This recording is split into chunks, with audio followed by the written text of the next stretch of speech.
Assalamu alaikum. This is Dr. Rahman Ali, University of Peshawar. Dear student, आज के इस lecture number 9 of the chapter number 2 for the course introduction to computer and ICT में हम RAM और इसके types के हवाले से पढ़ेंगे। याद रहे कि इससे पहले हमने चैप्टर नंबर 2 में कंप्यूटर हार्डवेयर के हवाले से इनपुट आउटपुट डिवाइसेस और कंप्यूटर के मेमोरी को जनरली हमने कवर किया है। तो आज स्पेसिफिकली इंटरनल मेमोरी के टाइप्स रैम के ऊपर हम जा रहे हैं और इसको कवर करने की कोशिश कर रहे हैं। तो आपको याद होगा, आपको क्लियर होगा कि हमने पहले लेक्चर में हमने कंप्यूटर मेमोरी के हवाले से इंटरनल, एक्सटर्नल, टर्शरी मेमोरी और फिर उनके स्पेसिफिक टाइप्स के हवाले से ब्रीफली हम डिस्कस कर चुके हैं। इसमें आज के इस लेक्चर में हम रैम के हवाले से पढ़ेंगे और रैम के types S RAM, D RAM और फिर उनके सब टाइप्स के हवाले से। नेक्स्ट जो हमारा लेक्चर होगा लेक्चर नंबर 10, वो फिर रोम के हवाले और उनके रोम और रोम के टाइप्स के हवाले से होगा। तो रैम क्या है और रोम क्या है, बेसिकली यहाँ पे हम इसके थोड़े से डेफिनेशन पढ़ते हैं। RAM stands for random access memory. आपने देखा होगा कि कंप्यूटर के अंदर इस तरह के स्लॉट्स लगे होते हैं, इनको हम रैम कहते हैं और ये 1, 2, 3, 4 depending on the requirement of your application कि किस एरिया में आप कंप्यूटर को यूज़ कर रहे हो, उसी हिसाब से आप उसमें रैम लगा लेते हो। तो रैम ये हमारे पास टेम्परेरी मेमोरी है, इसको वोलेटाइल मेमोरी भी कहते हैं, इसको मैन मेमोरी भी कहते हैं, इसको प्राइमरी मेमोरी भी कहते हैं, इसको वॉशेबल मेमोरी भी कहते हैं। डेटा इसमें से वॉश आउट हो जाती है। कि किस तरह वॉश आउट हो जाती है, जब कंप्यूटर के ऊपर पावर ऑन हो तो इसमें डेटा स्टोर होगा, लेकिन जब कंप्यूटर ऑफ हो जाए तो फिर ये डेटा जो है ये इसमें से लॉस हो जाता है। जब दोबारा कंप्यूटर आप ऑन कर देते हो तो ये डेटा इस रैम के ऊपर नहीं होता। कीप इन माइंड, जब भी हम कुछ काम कर रहे होते हैं, कीबोर्ड से लिख रहे होते हैं, तो वो हमें स्क्रीन पे नज़र आ रहे होते हैं, लेकिन एक्चुअली ये रैम में चले जाते हैं। जब हम उसको सेव कर देते हैं तो वो हार्ड डिस्क के ऊपर परमानेंटली चले जाते हैं, अदरवाइज ये पड़े होते हैं रैम में। इसी तरह हम जो भी चीज़ चला रहे होते हैं, रन कर रहे होते हैं, हम स्क्रीन पे चल रहे होते हैं। मिसाल के तौर पर हमने कोई मूवी क्लिप, कोई सॉन्ग वगैरह वो प्ले कर, तो जो मूवी क्लिप हमें चल रही है तो पहले इसका होना रैम में लाजमी है।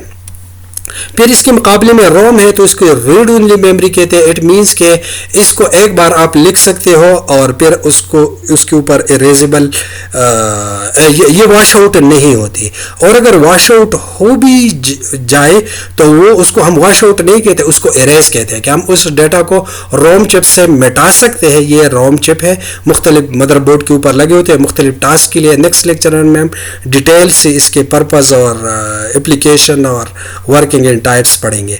तो ये हम इसमें से इरेज नहीं कर सकते इजीली, और अगर कर सकते हैं with having some special treatment हम इरेज कर सकते हैं। फिर इसमें से इन रैम और रोम जो है ये हमारे पास कंप्यूटर के दूसरे कंपोनेंट के साथ कनेक्टेड कैसे होते हैं। ये हमने हार्डवेयर कंपोनेंट में हमने पढ़ा स्टार्ट में कि कंप्यूटर के मेन जो कंपोनेंट्स होते हैं, इनपुट डिवाइसेस, आउटपुट डिवाइसेस, उसमें फिर मेमोरी डिवाइसेस होते हैं। मेमोरी में सेकेंडरी, रैम, रोम, प्राइमरी ये आ जाते हैं, और बाकी जो चौथा कंपोनेंट है वो है प्रोसेसर, मेमोरी, इनपुट और आउटपुट। तो ये रैम और रोम जो है ये कनेक्टेड कैसे होंगे ये कंप्यूटर के बाकी कंपोनेंट के साथ। बाकी कंपोनेंट का मतलब मीन सीपीयू और आईओ डिवाइसेस के साथ। तो यहाँ पे आपको 3 कलर के लाइन नज़र आ रही है, इन लाइन को सिस्टम बसेस कहते हैं। तो सिस्टम बसेस के ज़रिए जो कि मदरबोर्ड में से हो के पास होते हैं प्रोसेसर तक और इनपुट आउटपुट और अदर डिवाइसेस तक, ये उनके साथ इन बसेस के ज़रिए कनेक्टेड होते हैं और डेटा को ले जाते हैं और लेके आते हैं। अब इस रैम के लिए एक टर्मिनोलॉजी यूज होती है, उसको रैंडम एक्सेस मेमोरी कहते हैं। रैंडम एक्सेस और सिक्वेंशियल एक्सेस के ऊपर हमने अपने लास्ट लेक्चर में हमने इस चीज़ को एक्सप्लेन किया है। एक रैंडम को समझने के लिए पहले हम सिक्वेंशियल को देखते हैं। तो सिक्वेंशियल में ये होता है कि जिस तरह सीक्वेंस है, फाइल अगर एक स्टोरेज मीडिया के ऊपर पड़े हुए हैं, तो हम अगर फोर्थ वाला फाइल ओपन करना चाहते हैं तो पहले हम 1 2 3 को हम ओपन करेंगे या प्ले करेंगे, तब यहां तक पहुंचेंगे। अब पुरानी वीसीआर कैसेट को कंसिडर कर दे या जो टेप कैसेट है उनको कंसिडर कर दे। उसमें क्या होता है, अगर आपने ट्रैक नंबर 4 को चलाना है तो ट्रैक नंबर 4 को चलाने के लिए आप पहले फॉरवर्ड करोगे, फर्स्ट सेकंड थर्ड, तब 4 तक पहुंचोगे। इसको सिक्वेंशियल एक्सेस कहते हैं। तो मैग्नेटिक टेप और वीसीआर कैसेट और टेप रिकॉर्डर कैसेट ये सिक्वेंशियल स्टोरेज या एक्सेस में आ जाते हैं। लेकिन रैम जो है ये रैंडम एक्सेस में है। रैंडम एक्सेस हर उस स्टोरेज को कहते हैं जिसमें फाइल अगर 1 to 8 फाइल पड़े हुए हैं तो आप पहले 1 को एक्सेस कर दे, फिर 3, फिर 7, फिर 2, किसी भी फाइल को आपको ज़रूरत पड़ती है उसको आप एक्सेस कर सकते हो। तो रैम जो मेमोरी है ये रैंडम एक्सेस मेमोरी है। इसमें किसी खास पार्टिकुलर सीक्वेंस में डेटा को एक्सेस करने की रिस्ट्रिक्शन नहीं है। अब एक और इसकी रैम की फीचर ये है कि जब हम कंप्यूटर में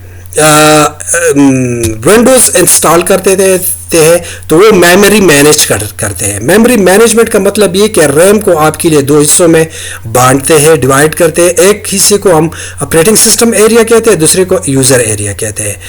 तो रैम हमेशा 2 हिस्सों में बटा हुआ होगा। ये लॉजिकल डिवीजन है, ये फिजिकल डिवीजन नहीं है, लॉजिकल डिवीजन। एक एरिया में ऑपरेटिंग सिस्टम आएगा। क्या मतलब, जब हम कंप्यूटर को बूट कर देते हैं तो विंडोज़ की स्क्रीन जब हमारी कंप्यूटर की स्क्रीन पे आ जाती है, विंडो के लोगो स्क्रीन के ऊपर आ जाती है, इसका मतलब ये होता है कि ऑपरेटिंग सिस्टम का एक पोर्शन है जिनको कर्नल कहते हैं, वो रैम में लोड हो गया। ये दूसरे हिस्से में फिर हमारी यूज़र के प्रोग्राम्स आ जाते हैं। अब यूज़र प्रोग्राम का मतलब क्या है, अगर आपने कोई मूवी चलानी है तो आप क्या करोगे, आप मीडिया प्लेयर को खोलोगे, तो वो मीडिया प्लेयर जो है वो इस यूजर, जब आप डबल क्लिक करोगे हार्ड डिस्क के ऊपर तो वो यहाँ पे आएगा, इस रैम में आएगा, यूजर एरिया में। या अगर आपने प्रिंटिंग करनी है तो आप प्रिंटर को जब आप कॉल करोगे, जब प्रिंट कंट्रोल पी को आप क्लिक करोगे तो जो प्रिंटर का ड्राइवर है उसका मॉड्यूल क्या, ये कर्नल उस मॉड्यूल को लोड कर देगा इस यूज़र एरिया में। तो ये 2 पार्ट्स में रैम को डिवाइड किया जाता है। अब रैम की एक और कैपेबिलिटी ये है और फीचर ये है कि इसके मुकाबले में जो ये मेन मेमोरी है या प्राइमरी मेमोरी, सेकेंडरी मेमोरी के मुकाबले में ये फास्टर है। अब यहाँ पे ये 2 हमारे पास सेकेंडरी स्टोरेज की डिवाइसेस दी गई है। एक को SSD कहते हैं जो कि फास्ट है as compare to HDD hard disk के मुकाबले में। तो यहाँ पे हम रीड और राइट ऑपरेशन को देखते हैं रैम के साथ इन सेकेंडरी स्टोरेज डिवाइसेस की। तो रीड और राइट का मतलब क्या होता है, जब हमने सेव करना होता है फाइल को तो या लिखना होता है तो उसको राइट कहते हैं, और जब हम एक्सेस करते हैं, ओपन करते हैं तो उसको रीड कहते हैं। तो अब रीड और राइट के हार्ड ड्राइव के ऊपर कितनी स्पीड है, SSD के ऊपर और रैम के ऊपर, तो यहाँ पे क्लियरली आपको नजर आ रहा होगा हार्ड डिस्क सबसे स्लो है, रीड 112 है और SSD के ऊपर 476 है और यहाँ पे 5766। तो ये fast access, fast read and write access provide कर देता है RAM as compare to SSD and HDD। अब एक क्वेश्चन ये राइज होता है कि हमारे पास कंप्यूटर में रैम है, रैम में डाटा स्टोर होता है, स्टोर नहीं, रैम में डाटा टेम्पररीली पड़ा होता है, उसको हम परमानेंट स्टोरेज नहीं कह सकते। तो अब इस रैम को कंप्यूटर के प्रोसेसर कैसे यूज करेगा, एक्सेस कैसे करेगा, यानी जब डेटा रैम के ऊपर हो और प्रोसेसर को CPU को उसकी ज़रूरत हो, तो क्या ये CPU डायरेक्टली इस इधर से डेटा लेगा इस रैम से, या ये कि दरमियान में कुछ और लेवल्स भी इन्वॉल्व होंगे। तो आइए देखते हैं कि रैम, ये हमारे पास ये रैम है, वो जो मैंने आपको कंप्यूटर के आर्किटेक्चर में पिछले स्लाइड्स में दिखाया, ये रैम है। अब ये रैम है और ये प्रोसेसर है, तो ये प्रोसेसर डायरेक्टली इधर क्यों यूज़ नहीं कर, एक्सेस नहीं कर रहा है। तो इसके दरमियान 2 किस्म के कैश मेमोरी इन्वॉल्व होंगे। यहाँ पे लेवल 2 और लेवल 3, ये मदरबोर्ड के ऊपर ये कैश मेमोरी है, तो ये लेवल 2 और लेवल 3। तो रैम से डेटा लेवल 3 के ऊपर जाएगा, लेवल 3 से लेवल 2 के ऊपर जाएगा, और फिर लेवल 2 से ये जाएगा सीपीयू के अंदर। ये सीपीयू, अगर मैं इसको, ये मेरे पास ये सीपीयू मैं कंसिडर कर दूं, तो इस सीपीयू के ऊपर जाएगा। सीपीयू के अंदर ये लेवल 1 कैशे है, तो यहाँ पे आपको इस कॉर्नर में नजर आ रहा है लेवल 1 कैशे के ऊपर। फिर लेवल 1 कैशे से इधर एक और भी सीपीयू के अंदर एक और मेमोरी होती है, रजिस्टर, जो कि यहाँ पे नहीं दिखाई गई है। रजिस्टर में डेटा जाएगा और रजिस्टर से फिर प्रोसेसर पे असाइन होगा प्रोसेसिंग के लिए। तो पहले ये डेटा पहले लेवल में ये रैम के ऊपर, सेकंड लेवल में लेवल 2 और लेवल 3 कैशे के ऊपर जाएगा, उधर से फिर लेवल 1 कैशे के ऊपर जाएगा, और लेवल 1 कैशे से बाद में फिर ये सीपीयू उसको लेगा और प्रोसेस करेगा। और एट द सेम वे जब उस सीपीयू उसको प्रोसेस कर दे तो इसी ही रूट से उसको रैम पे भेजेगा, और अगर उसको सेव करना है तो रैम से आगे ये सेकेंडरी स्टोरेज के ऊपर जाएगा, जो कि यहाँ पे रिफ्लेक्ट नहीं किया गया है क्योंकि हम पढ़ रहे हैं, लेक्चर हमारा रैम है, तो रैम तक हमने उनको रिफ्लेक्ट किया हुआ है। अब यहाँ पे रैम कितने टाइप्स के हो सकती है। रैम हमारे पास मेनली 2 कैटेगरीज होते हैं, एस रैम कहते हैं और डी रैम कहते हैं। एस रैम और डी रैम, फिर डी रैम 3 टाइप्स के होते हैं, और फिर उसमें DDR/SD रैम जो है वो 4 टाइप्स की होती है। हर एक को हम कवर करने की कोशिश करते हैं ब्रीफली। तो लेट्स सी एस रैम कौन सा है। एस रैम को स्टैटिक रैम कहते हैं, और ये स्टैटिक रैम 6 ट्रांजिस्टर मिलकर उससे बनता है। इस ट्रांजिस्टर के ऊपर तब तक डेटा पड़ा होता है जब तक आप इसको पावर सप्लाई करते हो। जब तक पावर इससे ख़त्म हो जाते हैं तो फिर इसके ऊपर डेटा जो है ये स्टोर नहीं होगा, इसलिए इसको कंटिन्यूसली डेटा जो पावर जो है वो सप्लाई करनी पड़ती है। और ये जो एस रैम है ये फास्टर है, लेकिन इस फास्ट होने की वजह से ये एक्सपेंसिव भी बहुत है as compare to this particular इसके कॉम्पिटिटर डी रैम के तौर पे। आजकल ये जो एस रैम है, ये जो कैश मेमोरी का कॉन्सेप्ट जो पिछले स्लाइड में हमने पढ़ा, और इसके ऊपर हमारा एक लेक्चर होगा कैश मेमोरी के ऊपर। तो जो कैश मेमोरी है वो एक्चुअली लेवल 1, लेवल 2 और लेवल 3 कैश इस रैम से बनते हैं। आजकल एक्सपेंसिव होने की वजह से इनको कंप्यूटर में यूज़ नहीं किया जाता है, फ्रिक्वेंटली डी रैम को यूज़ किया जाता है। तो अब डी रैम क्या है। डी रैम, एस रैम जो है वो ट्रांजिस्टर से बने थे, 6 ट्रांजिस्टर से। यहाँ पे ट्रांजिस्टर और कैपेसिटर दोनों होंगे एक आईसी के ऊपर। ये डी रैम में डी रैम की जो आईसी है वो ट्रांजिस्टर और कैपेसिटर से बनी हुई होगी। तो अब डेटा कहाँ पे स्टोर होगा। डेटा कैपेसिटर के ऊपर स्टोर होगा, और हमें पता है कि कैपेसिटर जो है उससे डेटा कैपेसिटर से जो है वो डेटा जो है वो डिस्चार्ज हो सकती है। Since transistor always leak a small amount, the transistor will slowly discharge. Transistor से जब डिस्चार्ज होगा, causing information store and it to drain. तो इसमें से डेटा लॉस होने के चांसेस ज़्यादा होते हैं, क्योंकि कैपेसिटर से चार्ज जो है वो आहिस्ता आहिस्ता ख़त्म होती जाती है, तो डेटा के लीक होने के चांसेस होते हैं। इस वजह से डी रैम को रिफ़्रेश करना पड़ता है हर फ्यू मिली सेकंड के बाद। तो इस लिहाज से ये थोड़ा सा इसको रिफ़्रेशिंग मैकेनिज़्म चाहिए होता है फ्रिक्वेंटली मिली सेकंड के बाद, और इसको नहीं। तो इस लिहाज से ये इसकी जो मेंटेनेंस है दैट इज़ समहाउ कॉम्प्लेक्स। अब फिर इस डी रैम जो है इनकी टाइप्स है। एक को हम कहते हैं एस रैम। तो एस रैम क्या है। एस रैम को S D RAM, S D RAM का मकसद क्या होता है। इसका मकसद ये होता है कि जो प्रोसेसर का जो क्लॉक स्पीड है उसको अप्रोच किया जा सके, यानी मेमोरी की जो रैम है उसकी स्पीड को इतना इंक्रीज किया जाए कि वो प्रोसेसर की स्पीड तक पहुंच सके। पहुंच तो नहीं सकता लेकिन सिंक्रोनाइज किया जा सके। तो synchronize the memory speed with the CPU clock cycle, और इसमें allow the CPU to perform more instruction at a given time, यानी जब इसकी स्पीड को इंक्रीज किया जाता है एक्सेस स्पीड को, तो फिर कैपेबल हो जाता है सीपीयू के वो मोर इंस्ट्रक्शन को एक टाइम पे एग्जीक्यूट कर सके। इसकी स्पीड जो है data transfer speed to the CPU वो 133 मेगा हर्ट्स की स्पीड से ये डाटा को ट्रांसमिट करते हैं टू द सीपीयू। अब आरडी रैम जो है एब्रीवेटेड फ्रॉम रैम बस, और रैम बस कंपनी का नाम था। ये हाई स्पीड से डेटा जो है वो ट्रांसफ़र करते हैं। क्यों?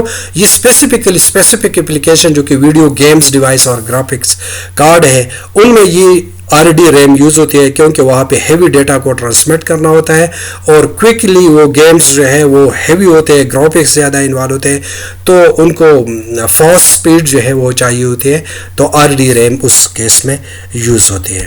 फिर जो DDR ST रैम है, एक्चुअली ये वही जो सिंक्रोनियस डी रैम है, सिंक्रोनियस डी रैम है एक्चुअली, लेकिन इनकी स्पीड को डबल किया गया है 100 to 200। वहाँ पे ST रैम की 133 तक उनकी स्पीड थी 133, यहाँ पे स्पीड को ऑलमोस्ट डबल किया गया है अप टू 200 मेगा हर्ट्स पर सेकंड। और यहाँ पे एक concept double pumping concept use होता है ताकि डेटा को पंप किया जा सके डबल स्पीड से टुवर्ड द सीपीयू और इस तरह क्विकली प्रोसेसिंग हो सके। फिर इनके जो DDR है, DDR ST रैम, इनकी भी टाइप्स है DDR1 to DDR4। तो ये उनके कुछ कंपैरिजन है SD रैम के हिसाब से। यहाँ पे ये ST रैम है और फिर यहाँ पे DDR ST रैम है। तो इन दोनों के कंपैरिजन के हवाले से और फिर इनकी ये जो टाइप्स है, SD रैम जो है उसका जो बस क्लॉक है, बस मीन के इसके स्पोर्ट कितने हैं। ST रैम का मदरबोर्ड पे जो बसेस होते हैं उस बसेस की स्पीड 100 to 166 स्पोर्ट है। फिर DDR सिंपल का मतलब DDR1 होता है, तो वो 200 तक है। यहाँ पे 400 तक 2 में आ गया है, फिर यहाँ पे 800, फिर 1600। तो हमें नज़र आ रहा है कि जो बस स्पीड है इसके जो डेटा ट्रांसफ़र के लिए वो जो मदरबोर्ड के ऊपर बसेस हुए वो ऑलमोस्ट डबल है। और यहाँ पे जो वर्ड्स पर क्लॉक साइकिल, कितने वर्ड्स ट्रांसफ़र करते हैं एक क्लॉक से सीपीयू के एक क्लॉक पल्स के अगेंस्ट। तो यहाँ पे 1 वर्ड और यहाँ पे 4 और 8, तो यहाँ पे डबल हो रही है, और यहाँ पे फिर कांस्टेंट DDR3 और DDR4। और इसी तरह जो डेटा रेट तो इसमें ये भी यहाँ पे भी आपको नज़र आ रहा है कि ऑलमोस्ट ये 200 से 400, 800 और फिर 16 और फिर 32। तो ये डेटा रेट मिलियन ट्रांसफ़र पर second, MT means million transfer पर सेकंड, कि 1 MT पर सेकंड का मतलब ये कि 10 to the power 6। तो अब फिर ये इसके साथ मल्टीप्लाई कर दे तो ये इतने, इसकी क्या है, डेटा रेट है कि इस स्पीड से ये डेटा को ट्रांसफ़र करते हैं। और फिर ट्रांसफ़र रेट, डेटा का ट्रांसफ़र रेट क्या है, तो गीगाबाइट पर सेकंड कितना डेटा जो है वो ट्रांसफ़र करता है। तो इस डेटा को भी अगर आप देखें तो ये भी डबल हो रहा है, 3 to 6, 6 to ऑलमोस्ट 14 और 14 to 21, तो ये भी डबल हो रहा है। और यहाँ पे एक इंटरेस्टिंग चीज़ ये है कि जो ही इम्प्रूवमेंट आ रही है यहाँ DDR1 to DDR4, तो वोल्टेज कम चाहिए। यहाँ 1.2 व 1.3 to 1.5, 1.8 ऊपर 3.3 ज़्यादा है। और जो ही स्पीड इंक्रीज़ हो रही है, कैपेसिटी इंक्रीज़ हो रही है, तो वोल्टेज इनको कम चाहिए। तो ये एडवांसमेंट है इन द रैम टेक्नोलॉजी। इन कंटेंट को आप introduction to computer and ICT की सेकंड एडिशन से आप पढ़ सकते हो। नेक्स्ट जो लेक्चर होगा वो रोम और इसके टाइप्स के ऊपर होगा। उससे ट्यून रहने के लिए आपने इस चैनल को सब्सक्राइब करना है। तो सी यू इन नेक्स्ट क्लास। अस्सलाम वालेकुम।